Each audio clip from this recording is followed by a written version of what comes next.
저는 우리 성도님들과 함께 이제 앞으로 8월 첫 주까지 요한계시록 말씀을 함께 나누고자 합니다. 저희들이 계속 묵상 일정을 온 교우들이 같이 하고 있는데요. 매일 성경 일정을 따라서 저희가 7월 1일부터 요한계시록 1장부터 묵상을 하게 됩니다. 이번 주와 다음 주는 이 요한계시록을 오버뷰, 그러니까 조망하면서 저희들이 함께 좀 준비를 하고요. 이 요한계시록이 얼마나 은혜로운 말씀인지, 그리고 얼마나 오해가 많은 성경인지를 저희들이 좀 먼저 살펴보고자 합니다. 이 조망을 하다 보면 요한계시록을, 사실 요한계시록이 무슨 성경인지도 모르고 성경에 있는지도 모르는 우리 초신자나 또 우리 성도님들이 충분히 계시리라 봅니다.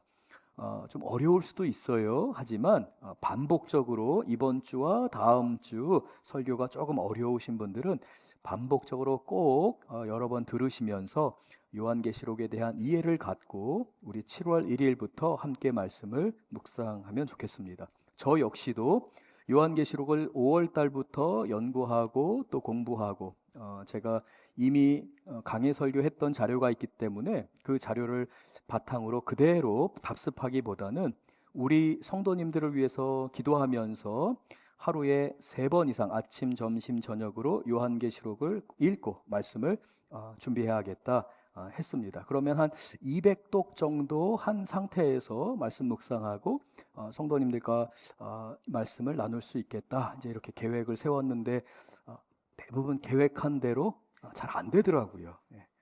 못 읽을 때도 좀 있었습니다. 하지만 최소한 하루에 한 번 이상은 요한계시록 전체를 읽고 묵상하고 그러면서 말씀을 준비했습니다. 그러는 가운데 제 안에 소망을 가졌던 것은, 하나님, 우리 성도님들께 꼭 필요한 말씀, 사람이 준비하고 정성스럽게 말씀을 전하지만 하나님이 역사하실 줄 믿습니다. 하나님 도와주시옵소서, 깨닫게 하여 주시옵소서 기도하게 되었습니다.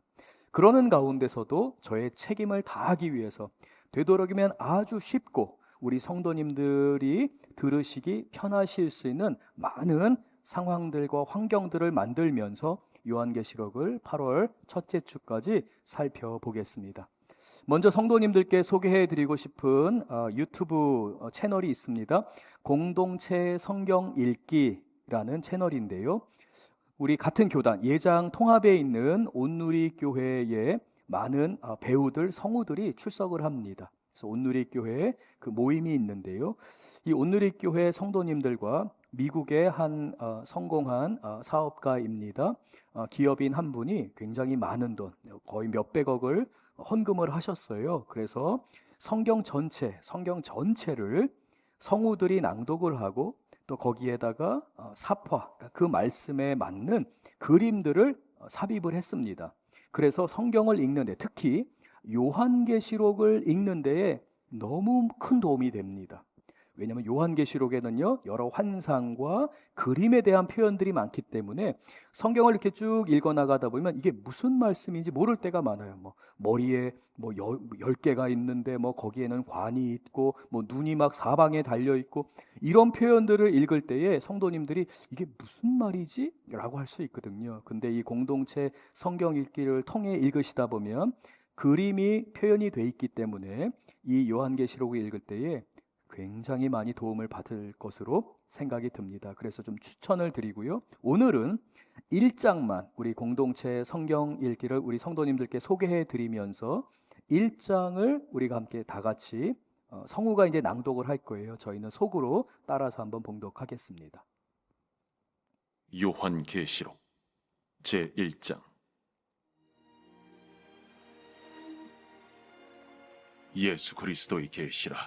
이는 하나님이 그에게 주사 반드시 속히 일어날 일들을 그 종들에게 보이시려고 그의 천사를 그 종 요한에게 보내어 알게 하신 것이라. 요한은 하나님의 말씀과 예수 그리스도의 증거, 곧 자기가 본 것을 다 증언하였느니라. 이 예언의 말씀을 읽는 자와 듣는 자와 그 가운데 기록한 것을 지키는 자는 복이 있나니 때가 가까움이라. 요한은 아시아에 있는 7 교회에 편지하노니, 이제도 계시고 전에도 계셨고 장차 오실 이와 그의 보좌 앞에 있는 7 영과 또 충성된 증인으로 죽은 자들 가운데서 먼저 나시고 땅의 임금들의 머리가 되신 예수 그리스도로 말미암아 은혜와 평강이 너희에게 있기를 원하노라. 우리를 사랑하사 그의 피로 우리 죄에서 우리를 해방하시고 그의 아버지 하나님을 위하여 우리를 나라와 제사장으로 삼으신 그에게 영광과 능력이 세세토록 있기를 원하노라. 아멘. 볼지어다 그가 구름을 타고 오시리라. 각 사람의 눈이 그를 보겠고 그를 찌른 자들도 볼 것이요 땅에 있는 모든 족속이 그로 말미암아 애곡하리니 그러하리라. 아멘. 주 하나님이 이르시되 나는 알파와 오메가라. 이제도 있고 전에도 있었고 장차 올 자요 전능한 자라. 나 요한은 너희 형제요 예수의 환난과 나라와 참음에 동참하는 자라. 하나님의 말씀과 예수를 증언하였으므로 말미암아 밤모라 하는 섬이 있었더니 주의 날에 내가 성령에 감동되어 내 뒤에서 나는 나팔 소리 같은 큰 음성을 들으니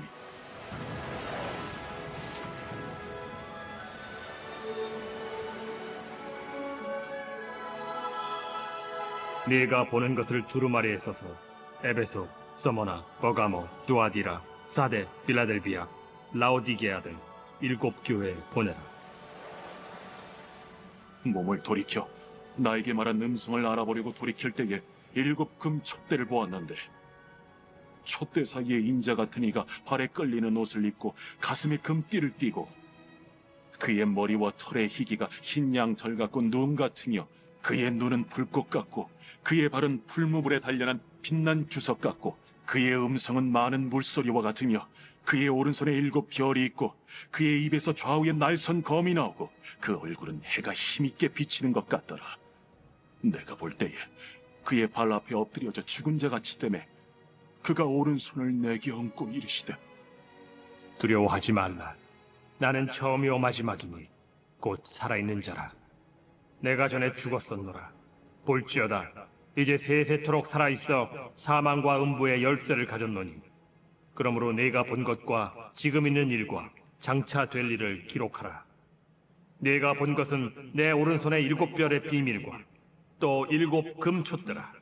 7 별은 7 교회의 사자요 7 촛대는 7 교회니라. 아멘. 1장을 저희가 공동체 성경 읽기를 통해 낭독을 했는데요. 22장까지 우리 성도님들이 꾸준히 읽으시면 요한계시록의 그 은혜의 말씀을 잘 이해하시리라 봅니다.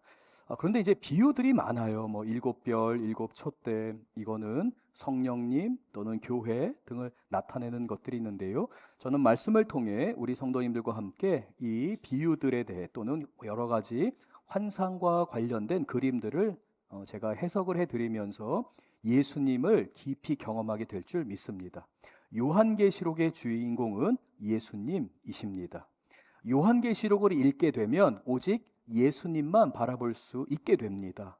예수님이 우리를 얼마나 사랑하시는지, 예수님이 고난을 이기시고 그 가운데서 죽음을 이기셔서 나를 구원하시는 은혜가 얼마나 위대한 것인지, 그리고 내가 고난 가운데 있고 어려움 가운데 있다 할지라도 나를 응원하시고 내가 이기는 자가 되어서 세상을 이기고 주님 앞에 칭찬받는 하나님의 종이 되길 원하시는 그 예수님의 메시지, 그 예수님의 말씀을 보게 됩니다. 그래서 요한계시록은 언제나 예수님 중심이고 예수님을 만나게 되고 예수님을 이해하게 되는, 예수님을 아는 지식이 자라는 성경인 것을 기억하며 우리가 함께 말씀을 살펴보겠습니다. 먼저 요한계시록 1장 1절은 이렇게 기록되어 있습니다. 예수 그리스도의 계시라 라고 기록되어 있습니다.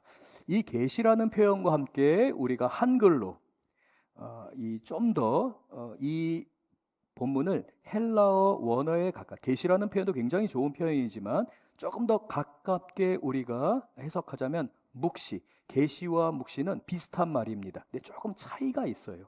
계시는 레벌레이션이라고 해서 드러내는 것을 나타냅니다. 감춰졌던 것들이 드러나는 것을 말하죠. 묵시는 계시가 감춰져 있던 것들을 드러내고 비밀이었던 것들을 나타내는 의미가 있다면, 묵시라는 표현은 어떠한 위급한 상황 가운데 있을 때, 저희 나라 역사로 살펴보면 일제의 강점기가 해당할 수 있겠죠. 그때 일제가 교회를 엄청나게 핍박했습니다.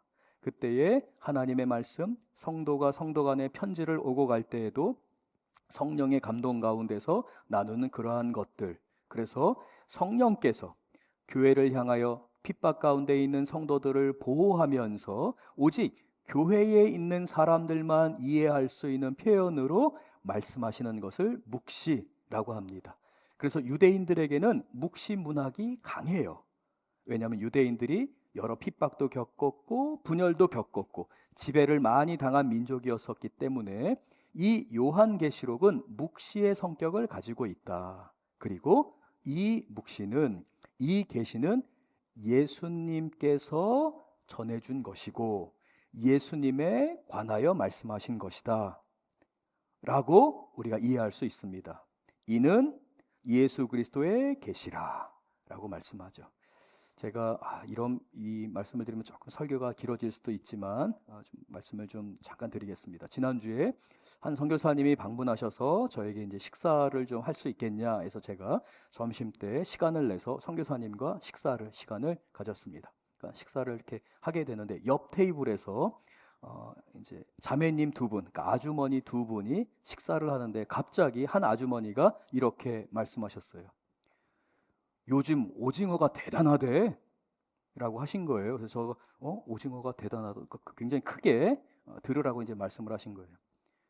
그래서 강릉을 가는 거야? 뭐 이렇게 이제 그 맞은편에 아주머니가 얘기하셨어요. 그래서 강릉의 오징어가 대단한가? 이렇게 이제 저는 생각을 했죠. 엄청나대.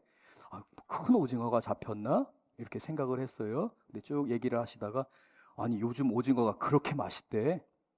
오징어가 너무 많이 잡히고 너무 싱싱해서, 여러분 오해하지 마세요. 오징어 지금 선전하는 거 아니니까 오해하지 마십시오. 이제 그 이야기를 쭉 하시면서 이제 제가 알게 됐죠.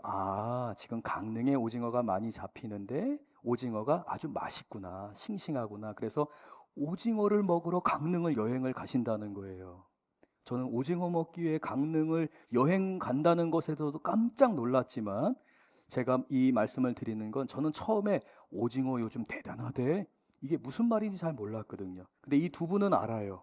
왜냐하면 본인들 안에 말투와 본인들이 지금까지 해왔던 역사가 있잖아요. 대화의 역사가 있으니까 오징어가 대단하대 이럴 때 저는 이게 너무 상징적이잖아요. 오징어가 대단하다, 이게 뭔지 모르는데 그 두 분은 알죠.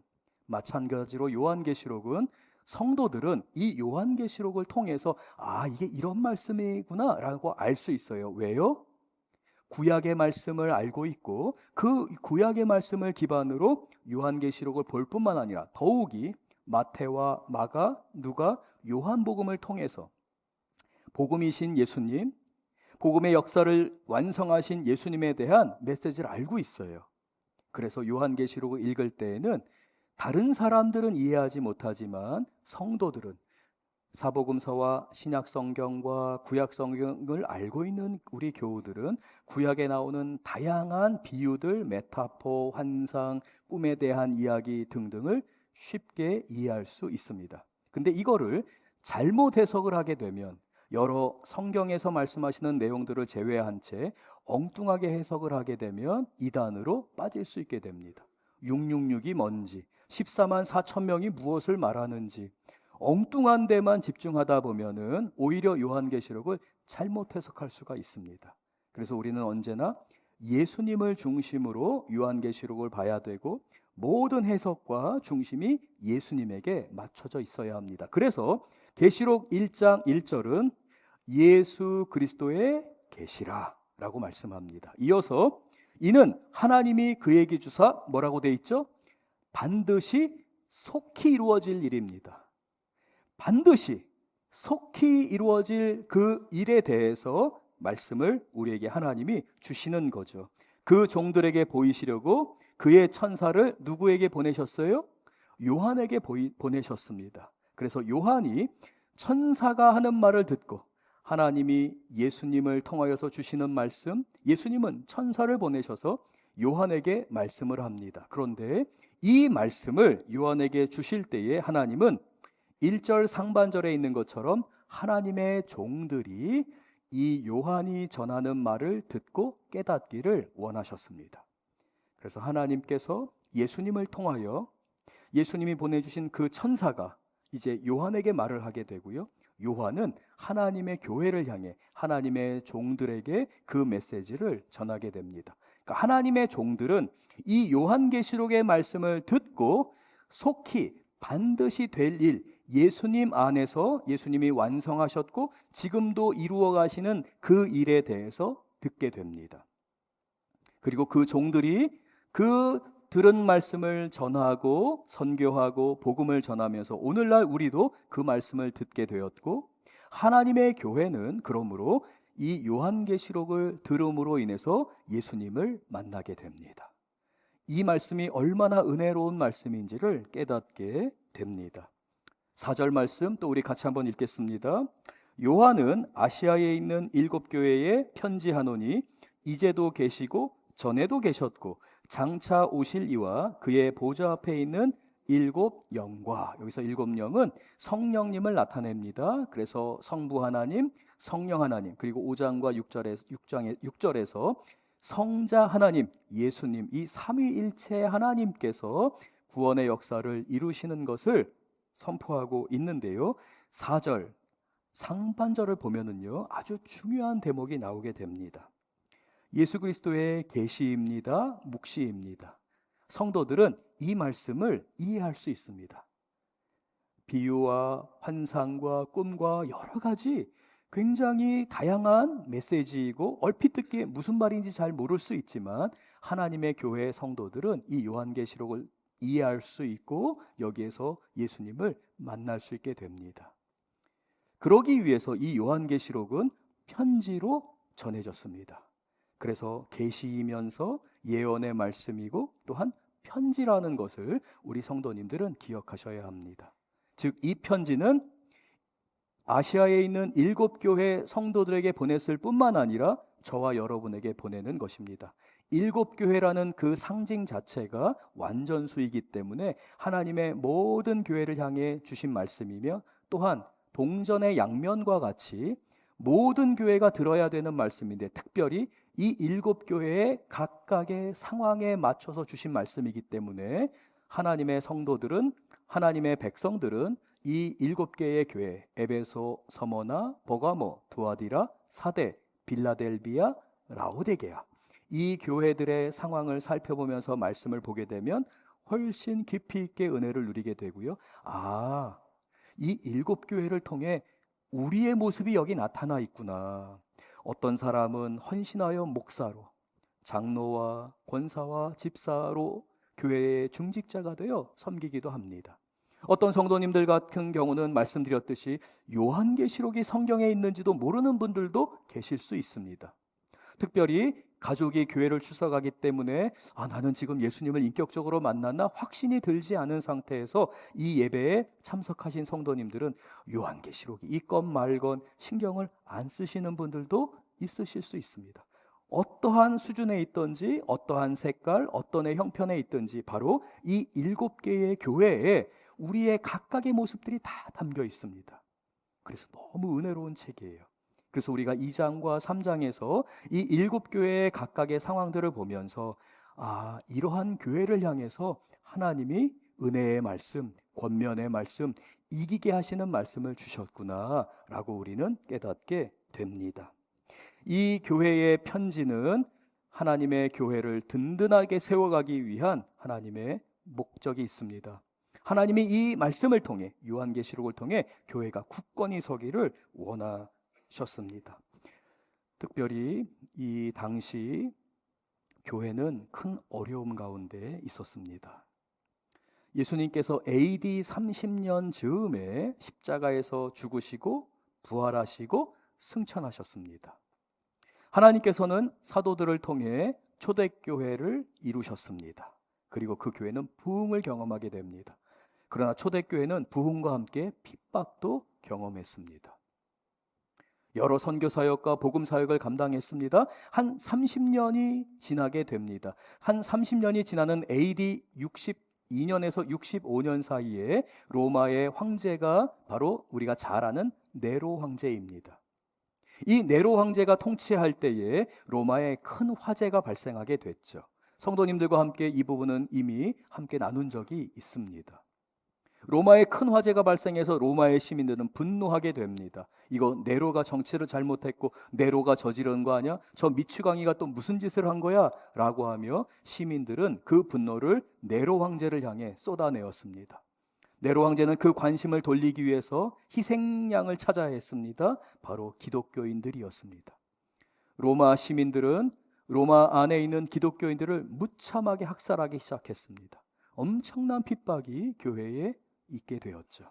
그로부터 또 다른 30년이 흐르게 됩니다. AD 94년에서 96년경에 이 당시의 황제가 도미티안 또는 도미티아누스라고 부르는 황제입니다. 이 도미티안 황제가 그 제국을 지배하고 있을 때에 엄청난 박해가 또다시 시작이 됩니다. 교회는 견딜 수 없는 어려움을 겪게 되었죠. 이러는 상황 가운데서 하나님께서 사도 요한을 통해 하나님의 교회를 향하여 요한계시록을 전해 주신 것입니다. 이 도미티아누스 또는 도미티안이라고도 부르는데요.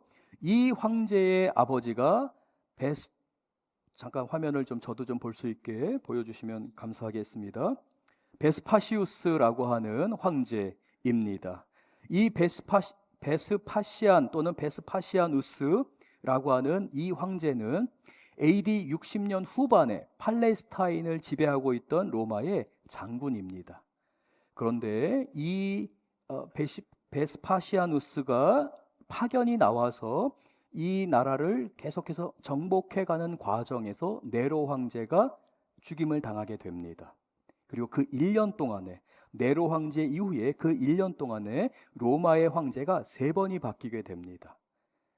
정치적으로 얼마나 혼란스러웠을지 아마 우리 성도님들이 충분히 이해하셨을 수 있을 겁니다. 암살을 당하거나 탄핵을 당하면서 황제가 1년에 그 견고한 로마 제국의 황제가 3번이 바뀌었으니 얼마나 정치적으로 소용돌이가 심했겠습니까?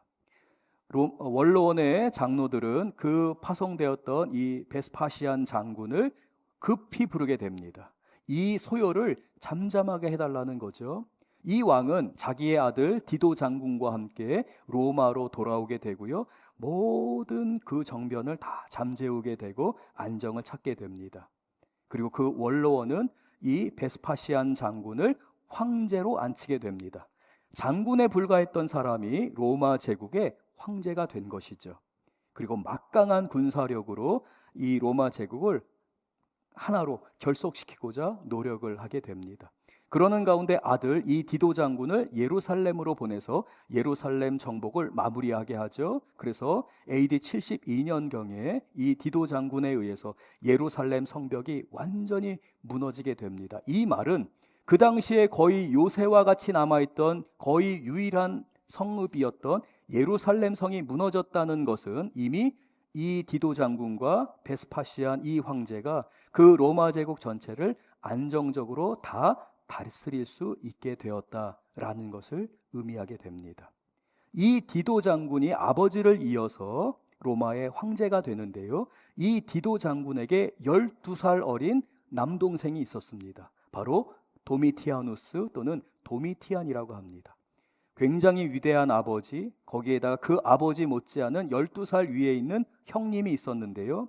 이 도미티안은 열등의식이 굉장히 심했습니다. 아버지와 형님을 극복하고자 하는 마음이 있었는데요. 이 사람이 한편으로는 굉장히 똑똑했어요. 그런데 편집증이 있었어요. 그러다 보니까 우울증을 앓게 되고요. 비교의식에 사로잡혀 있어서 싫은 말 듣는 걸 그렇게 싫어했습니다. 어렸을 때부터 자신을 비난하거나 훈계하는 사람들을 멀리했어요. 그리고 그 형님인 디도 황제가 죽은 이후에 황제로 등극하게 되는데 싫은 말 하는 사람을 다 쫓아냅니다. 그리고 아버지와 형님의 그 기반 위에서 제국을 다스리게 되는데 폭군이 돼가기 시작합니다. 듣고 싶은 말만 듣는 거예요. 그리고 심지어는 자기를 신으로 선포를 합니다. 나는 신과 같은 존재이다. 그래서 여러분 잘 아시지만 그 독일군이 히틀러가 이 독일 군을 이끌 때 뭐 하이 히틀러 뭐 이런 이제 서로 격리하고 인사하는 것뿐만 아니라 서로 어떤 정보를 주고받거나 대화를 할 때에도 먼저 하이 히틀러 한 다음에 이렇게 대화를 하게 했잖아요.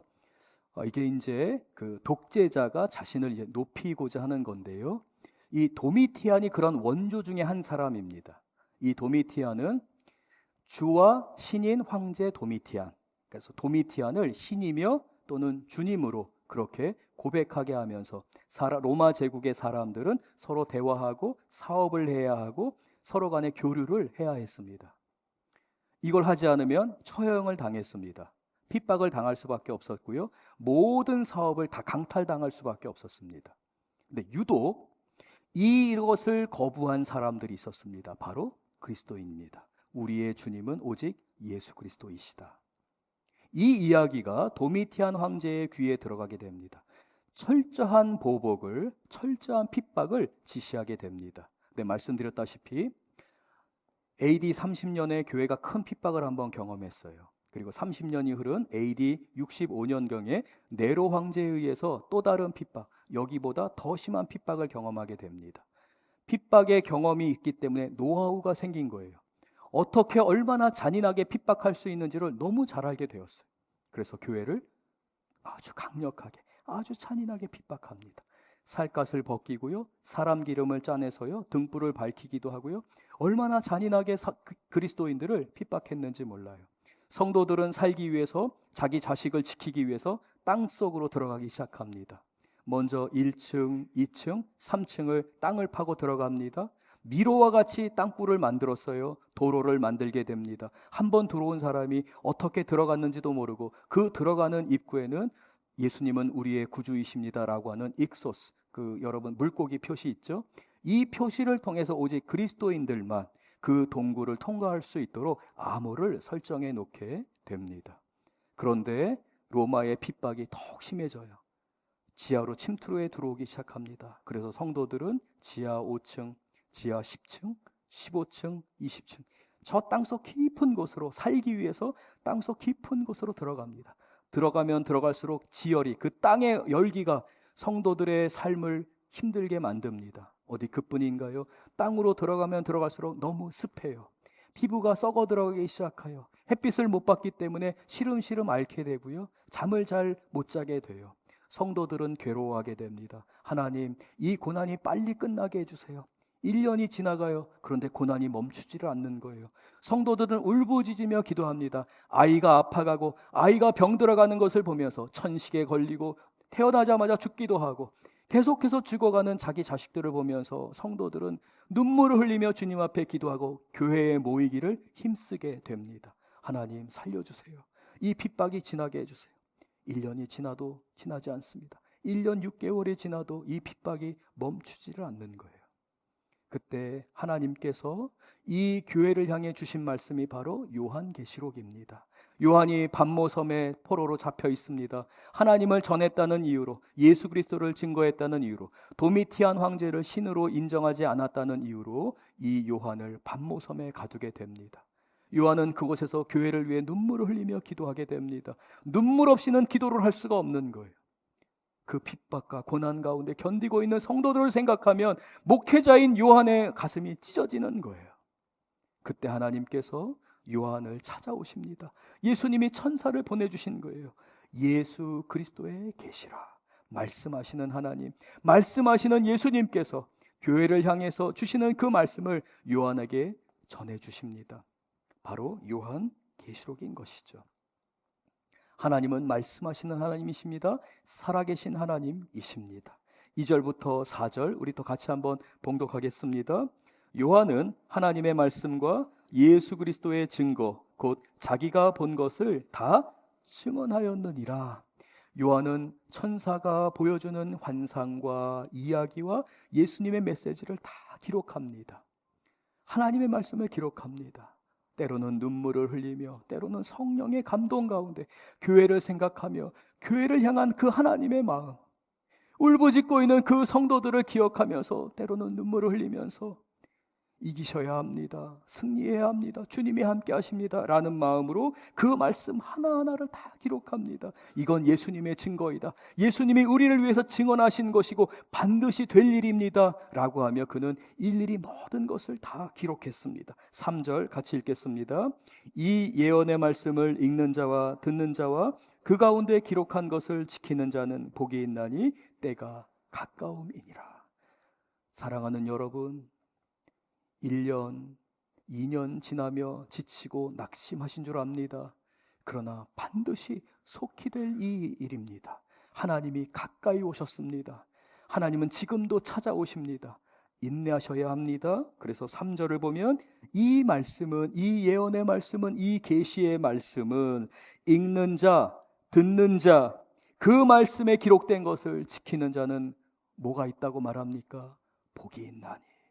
상황은 힘들고 괴롭고 어렵지만 그 말씀으로 인하여 말씀 안에 서는 자는 복이 있나니 라고 말씀합니다. 저는 우리 귀한 성도님들의 삶 안에 바로 이 2절과 3절의 말씀이 오늘 선포된 말씀이라고 확신합니다. 우리 성도님들의 삶 안에 때로는 병상 가운데서, 가정의 어려움과 갈등 가운데서, 때로는 취업을 준비하면서 그 모든 시간들을 인내하며 견디는 우리 사랑하는 교우들이 있습니다. 하나님이 언제 그 일을 행하실지 우리는 그저 하루하루를 버티며 기도하며 주님 앞에 나아갑니다. 그런 성도님들을 향해서 예수 그리스도의 계시가 전해진 것입니다. 하나님이 듣고 계신다. 하나님이 알고 계신다. 그래서 4절에서 선포합니다. 요한은 아시아에 있는 7교회에 편지하노니 이제도 계셨고 전에도 계셨고 장차 오실 이와 그 보좌 앞에 있는 7명 성령 하나님이 너희에게 증거하시며 말씀하시니라. 특별히 하나님을 소개할 때에 출애굽기에서 하나님은 모세를 향하여 나는 스스로 있는 자이다 라고 말씀하셨습니다. 하나님은 이 표현을 이제도 계시고 전에도 계셨고 장차 오실 이라고 표현하십니다. 과거와 미래를 주관하실 뿐만 아니라 현재를 주관하시는 하나님께서 교회를 다 지켜보고 계시고 우리 성도님들의 삶을 지금 지켜보고 계신다는 것입니다. 병상에 아무것도 할 수 없이 누워있다 할지라도, 의식을 잃은 채 누워있다 할지라도 하나님이 다 지켜보고 계시고 홀로 두고 계시지 않다는 것입니다. 우리 성도님들이 직장에서 당하는 부당한 일이 있을 수도 있습니다. 사회가 혼란하기 때문에 우리 성도님들의 많은 상황이 어려울 수도 있습니다. 가정 안에 가난이 엄습해오고 불행이 엄습해왔기 때문에 짊어져야 될 인생의 무게가 있을 수도 있습니다. 하나님, 제가 언제까지 이 짐을 져야 합니까? 언제 제가 개인의 시간을 편안하게 누릴 수 있을까요? 라고 하는 성도님들도 계실 수 있습니다. 그러나 성경이 우리 하나님은 이제도 계시기 때문에 지금 지켜보신다는 거죠. 이전에도 계셨습니다. 과거의 모든 것도 주관하시고 역사하시고 바꾸시고 오히려 협력하여 선을 이루게 하시는 분도 하나님이시라는 거죠. 장차 오실 하나님이시기 때문에 우리에게 닥쳐질 미래조차도 주관하시는 하나님이 우리를 지켜보신다라고 말씀합니다. 그러므로 요한계시록의 주인공은 우리 예수님이십니다. 예수님이 교회를 향하여 말씀하십니다. 교회는 다양한 문제를 안고 있습니다. 나는 병들었는데, 나는 나이가 많은데, 나는 가난한데, 나는 실패했는데. 우리 목사님 또 지난주에 말씀하셨잖아요. 임 목사, 키 어떻게 될지 모르는 거야. 저희 소망을 주셨어요. 믿음 안에서 키 클 수 있는 소망을 주신 거예요. 3부 예배 드리신 성도님들만 아세요. 우리 권사님이 저한테, 제가 주일 저녁 때 설교했거든요. 나가시면서 저한테 그러시더라고요. 목사님 아멘이라고 크게 하셨어야죠. 이렇게 말씀하시더라고요. 한계가 있어요. 하나님이요, 우리를 여러 모양으로 지으셨어요. 그런데요, 교회의 모습, 우리 각자의 형편, 우리가 당하는 많은 상황들이 있을 수 있어요. 그런데 우리 하나님 역사하세요. 그래서 교회를 향해서 하나님이 뭐라고 부르시냐면 이 7교회가 다 문제가 있었어요. 그런데 교회를 이렇게 말씀하십니다. 먼저 에베소 교회를 위해서는 계시록 2장 7절에 이렇게 말씀하세요. 이기는 그에게는 내가 하나님의 낙원에 있는, 교회를 이기는 교회라고 말씀하세요. 많은 문제가 있었지만 교회는 결코 승리하게 될 것이다 라고 하세요. 그래서 이 7개의 교회를 향해 동일하게 하나님께서 선포하시는 말씀은 바로 교회는 이기는 자들이다라는 겁니다. 사랑하는 성도 여러분, 우리 성도님들은 이기는 자들입니다. 성도님들의 삶 안에서 하나님이 약속하신 것은 이기는 것이며 승리인 것을 기억하고 여러분의 손을 붙들고 계시고 여러분을 이끌어 가시는 예수님께 온전히 붙들린 바 되는 우리 귀한 성도님들 되실 줄 믿습니다. 그러므로 인해서 요한계시록을 우리가 앞으로 읽게 될 때에, 요한계시록을 우리가 묵상하게 될 때에, 하나님이 나를 이기는 자로 부르셨구나. 하나님이 이걸 약속하셨구나. 그래서 성경에 있는 그 모든 위대한 약속들이 나의 것이 될 수 있는 거구나. 믿음의 눈을 열게 되시고 이기는 자를 부르시는 그 하나님의 음성을 듣는 우리 귀한 교우들 되실 줄로 믿습니다. 우리 계속해서 5절과 6절 말씀을 우리 같이 한번 읽으면서 이 요한계시록의 주인공이시며 우리의 삶의 주인공이신 우리 예수님을 함께 살펴보겠습니다. 5절과 6절입니다. 또 충성된 증인으로 죽은 자들 가운데서 먼저 나시고 땅의 임금들의 머리가 되신 예수 그리스도로 말미암아. 예수님을 뭐라고 표현하세요? 충성된 분이십니다. 예수님은 신실하신 분이세요. 그래서 예수님은요, 우리를 외면하지 않으세요. 언제나 우리를 위해서 증언해 주시는 분입니다. 우리의 편이 되어 주시는 분입니다. 두 번째, 예수님을 뭐라고 말씀합니까? 죽은 자 가운데서 먼저 나셨어요. 먼저 나셨기 때문에 저와 여러분은 모두 예수님의 이 능력을 힘입게 될 것입니다. 죽음을 이기게 될 것입니다. 세 번째, 뭐라고 말씀하십니까? 땅의 임금들의 머리가 되세요. 모든 것을 다스리시는 우리 예수님께서 저와 여러분에게 무엇을 주신다고 합니까? 은혜와 평강이 너에게 있기를 원하노라. 요한계시록을 읽는 자는 은혜와 평강을 얻게 됩니다. 이게 무슨 말이지? 라고 하며 모호해지는 것이 아니라 오히려 예수님을 만나고 예수님이 주시는 은혜와 평강을 누리게 됩니다. 그래서 요한계시록을 어렵게 해석하려는 모든 이단을 여러분 다 배격하세요. 듣지 마세요.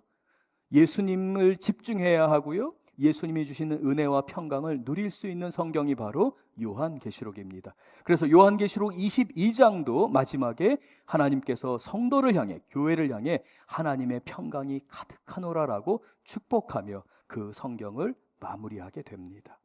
은혜와 평강을 깊이 누리는 우리 성도님들 되실 줄 믿습니다. 잠깐 제가 빨리 끝내야 되지만 잠깐만 좀 이 부분을 다루고 말씀을 좀 마치도록 하겠습니다. 요한계시록의 구조를 잠시만 성도님들께 좀 소개해 드리고요. 지금은 조금 어려우실 수 있어요. 그런데 반복적으로 우리 성도님들 어려우신 분들은 오늘 설교를 들으시면서 7월 1일부터 시작하는 계시록을 묵상하고 새벽 예배의 말씀을 함께 나누신다면 지금까지 제가 드렸던 모든 하나님의 말씀, 은혜와 평강, 예수 그리스도 안에서의 승리, 나를 붙드시고 나에게 꼭 주셨던 말씀, 초대교회가 당했던 그 고난과 핍박 가운데서도 말씀하신 하나님이시구나, 살아계신 하나님이시구나, 그 하나님을 만나는 우리 성도님들 되실 줄 믿습니다. 오늘 그래서 1장은 바로 이 요한계시록 전체에 대한 서론을 말씀합니다. 예수님만 바라봐라.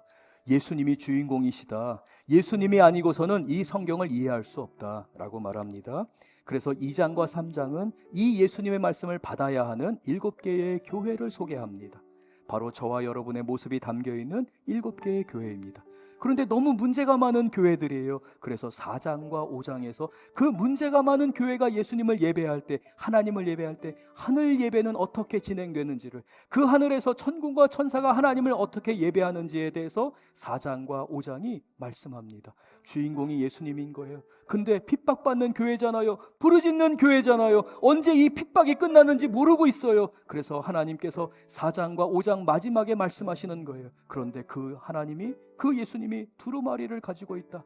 이 두루마리는 7개의 인으로 봉해져 있는데 아무도 이 두루마리를 펼 수가 없다. 그런데 우리 예수님만이 이 7인을 떼시기 때문에 그 7인을 떼시는 예수님이 응답하실 때, 역사하실 때, 하나님의 때가 임할 때에 교회에 하나님이 은혜를 주실 것이다. 견딜 수 있게 할 것이다. 그러므로 하나님의 교회는 기도하라, 말씀 안에 거하라, 인내하라 말씀하시는 겁니다. 7개의 인이 떼어지게 됩니다. 7째 인을 떼었을 때 다시 하나님께서는 7개의 나팔을 준비하시면서 하나님의 심판이 더딘 것 같고 완전히 이루어지는 것 같지 않지만 아니다. 하나님 지금 일하고 계신다. 4분의 1에 대한 심판, 3분의 1에 대한 심판, 그리고 마지막에 이 대접의 재앙을 통해서 하나님이 그 심판을 온전히 제하실 것이다. 그러면서 12장에서 14장 이 3번에 걸친 하나님의 심판이 이루어지는 동안에 영적인 전쟁, 사탄을 묶으시고 그 사탄을 꼼짝 못하게 하시는 가운데 그들이 할 수 있는 것은 결국 권력을 사용하고 독재자들을 사용하고 세상의 많은 것들을 사용해서 교회를 괴롭히게 될 것이지만 하나님은 교회를 지키시며 붙드시며 교회를 인내하게 하셔서 마침내 승리하게 하신다 라고 말씀합니다. 그래서 계속해서 17장과 18장에 하나님이 마지막에 결국은 어떻게 이 사탄의 나라를 완전히 소멸하시는지, 완전히 멸하시는지를 선포하시고 말씀합니다. 얼마나 은혜로운 말씀인지 몰라요. 그러면서 하나님의 통치하심과 다스리심, 하나님이 말씀하시는 천년왕국, 여러분 그것도 너무 어려워하지 마세요. 이단이 하는 말 다 성경을 엉뚱하게 해석하는 거예요.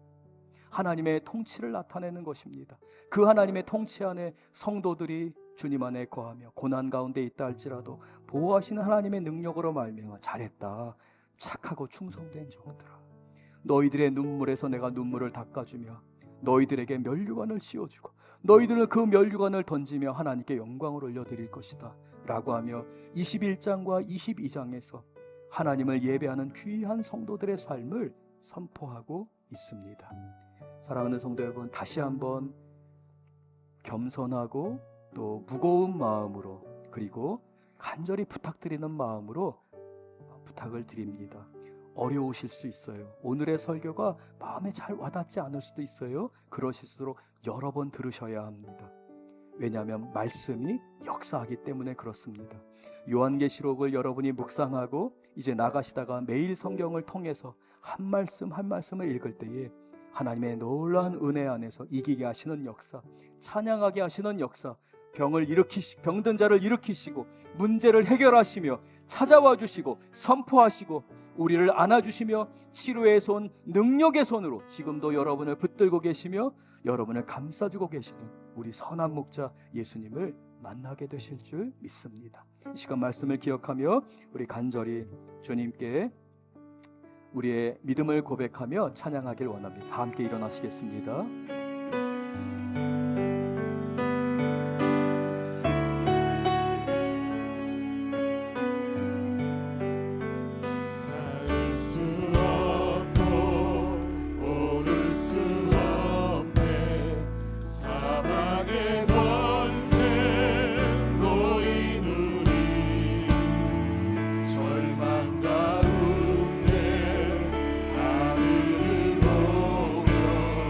주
삶의 문제로 주 앞에 부르짖을 수밖에 없는 우리 성도님들, 아니 어쩌면 부르짖는 힘조차 잃어버린 우리 성도님들, 예수님께서 우리 성도님들에게 말씀하십니다. 응답하십니다. 귀를 기울이십니다. 이 시간 다 같이 주여 간절히 부르짖으며 우리 함께 기도하겠습니다. 주여!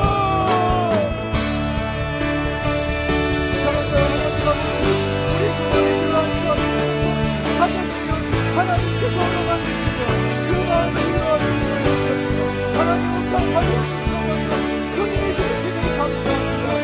이제도 계셨고 전에도 계셨고 이제도 계시니 장사되는 우리 하나님께서 우리 신앙을 부르시고 인도하시며 역사해